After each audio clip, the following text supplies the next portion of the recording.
नमस्कार, मैं आकांक्षु गुप्ता। स्वागत है आपका आपके अपने चैनल में।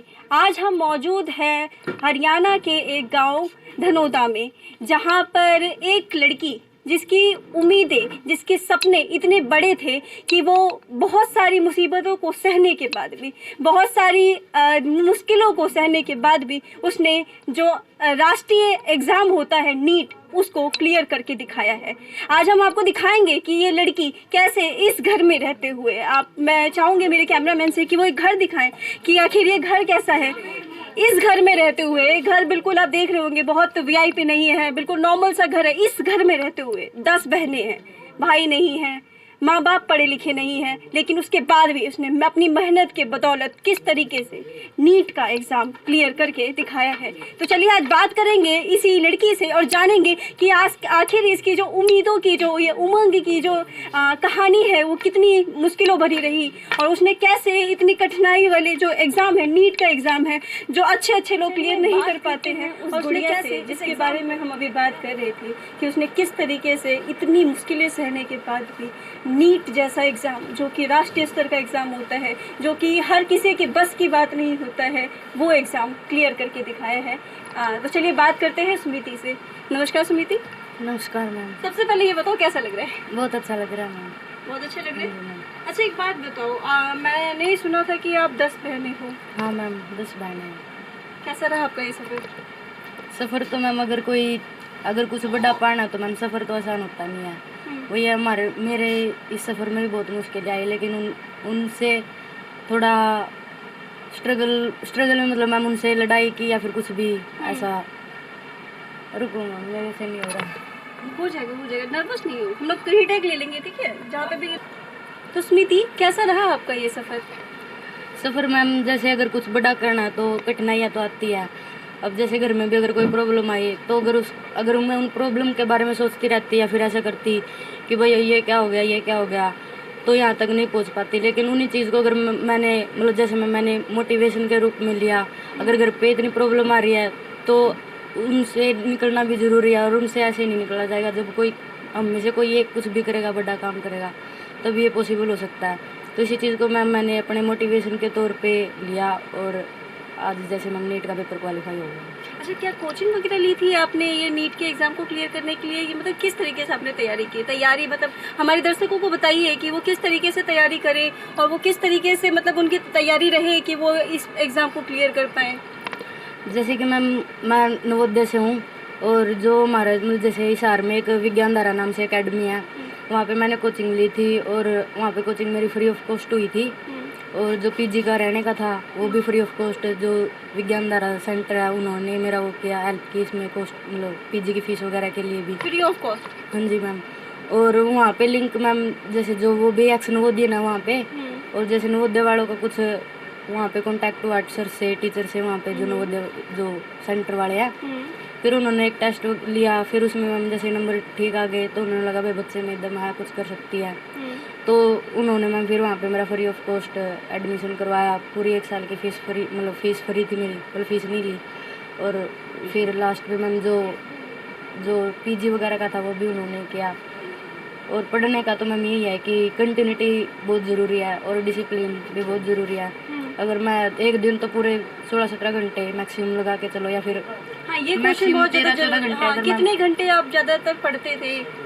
मैम टाइम टेबल तो ये मैम, जैसे सुबह उठते थे और फिर 8 सवा 8 बजे तक कोचिंग का टाइम हो जाता था। फिर हम वहाँ पे सेंटर पे जाते, फिर 2 सवा 2 बजे वापस आ जाते। फिर वहाँ मैम लंच वगैरह करते तो 3 बजे जैसे मैम बीच में लाइब्रेरी भी ज्वाइन कर ली थी। फिर लाइब्रेरी में जाते मैम जैसे 3 बजे, तो वहाँ से मैम हम कभी 3 बजे रात को, मतलब सुबह हो जाते 3 बजे आते, कभी उससे पहले भी आ जाते, कभी उससे भी लेट हो जाते, मतलब रात को सही पढ़ते हैं। फिर सुबह वही कोचिंग के टाइम पे फिर उठ जाते, फिर वहीं कोचिंग का टाइम, कोचिंग पे सेम शेड्यूल था मेरा। अच्छा, आप अपने फैमिली बैकग्राउंड के बारे में बताना चाहेंगी कि मतलब आपके माँ बाप क्या करते हैं, आप कितने भाई बहन हैं?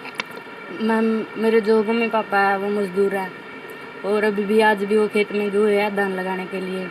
और हम 10 बहनें हैं, और जो 3 सिस्टर है बड़ी, उनकी शादी हो चुकी है, जिनमें से एक भाई मतलब मार्च में एक्सपायर भी हो गए थे जो। और जो उसके बाद जो रेखा है सिस्टर, उसने एमए भी कर ली, बीएड कर ली, बीए कर ली, और एमए में अब जैसे हिंदी सब्जेक्ट से उसका गोल्ड मेडल था उसमें यूनिवर्सिटी में। और उससे छोटी है वो बीए सेकेंड ईयर में है, और जो उससे छोटी है वो उसने अभी 12th पास आउट किया, जो मेरे से बड़ी है प्रियंका।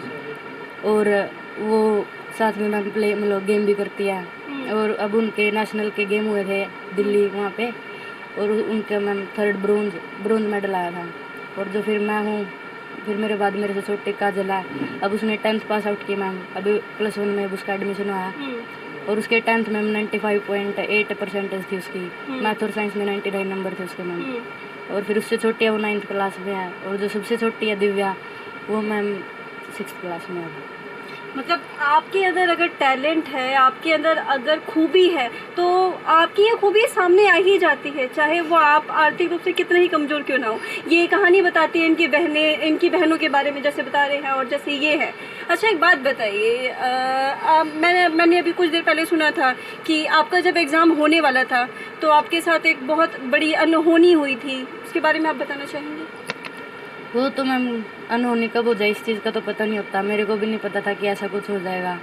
मेरी जो दीदी थी जो मतलब 3रे नंबर पे थी जो एक्सपायर हुए, उनसे मेरी बात हुई थी 2-3 दिन पहले।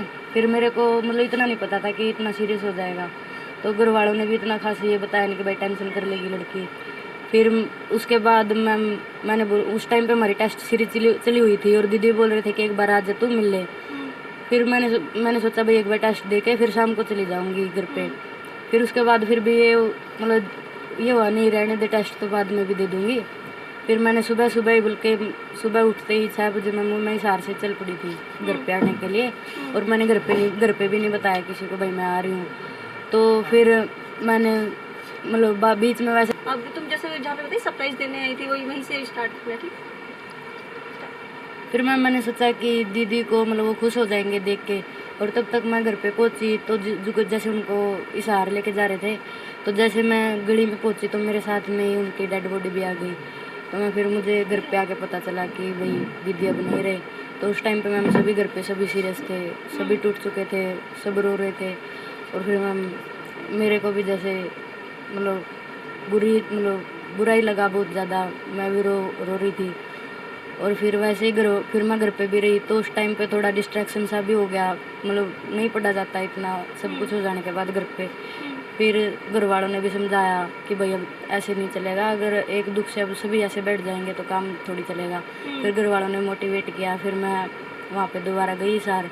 फिर टीचर्स को 1-2 को पता चला कि ऐसे बात हो गई, फिर वहाँ पे टीचर्स ने भी फुल सपोर्ट किया मैम, उन्होंने बहुत ही समझाया। और फिर ऐसे मैम मैंने भी हिम्मत मतलब हार नहीं मानी, फिर मैंने अपने और से जितनी मेरे से उसकी मेहनत मैंने की। मतलब इतनी बड़ी दुर्घटना होने के बाद भी इस बेटी ने हिम्मत नहीं हारी, इसने अपनी जो लगन थी उस लगन में बिल्कुल भी कमी नहीं होने दिया। ये बहुत बड़ी बात है उस लड़की के लिए जिसकी उम्र महज 17 साल है।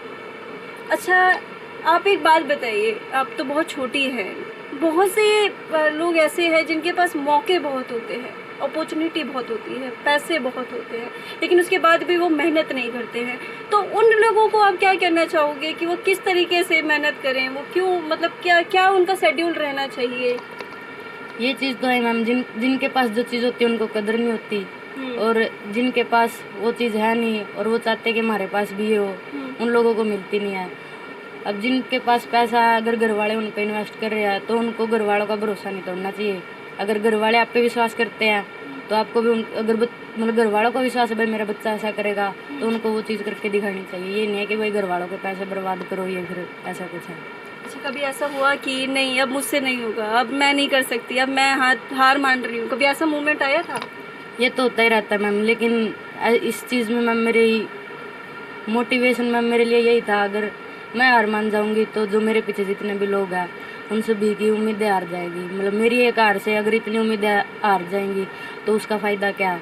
तो यही चीज़ मैंने एज ए मोटिवेशन के तौर पे ली, और मैंने फिर अपने जब भी डाउन हो जाती थी तो यही सोचा भाई घर वालों को इतना मेहनती बच्ची सुमिति के मदद करने के लिए, इसको आर्थिक सहायता देने के लिए इस वीडियो को ज़्यादा से ज़्यादा शेयर करें, ताकि और बच्चों को भी इंस्पिरेशन मिले कि अगर ये बेटी आगे बढ़ सकती है तो मैं क्यों नहीं आगे बढ़ सकती। तो चलिए आज के लिए इतना ही।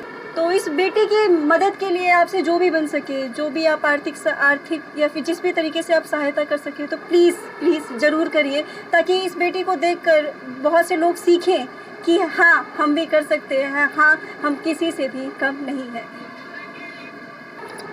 तो चलिए आज इतनी इंस्पिरेशनल वीडियो के साथ एंड करते हैं इस कार्यक्रम का। मिलते हैं अगले कार्यक्रम में। मैं आकांक्षा गुप्ता, नमस्कार।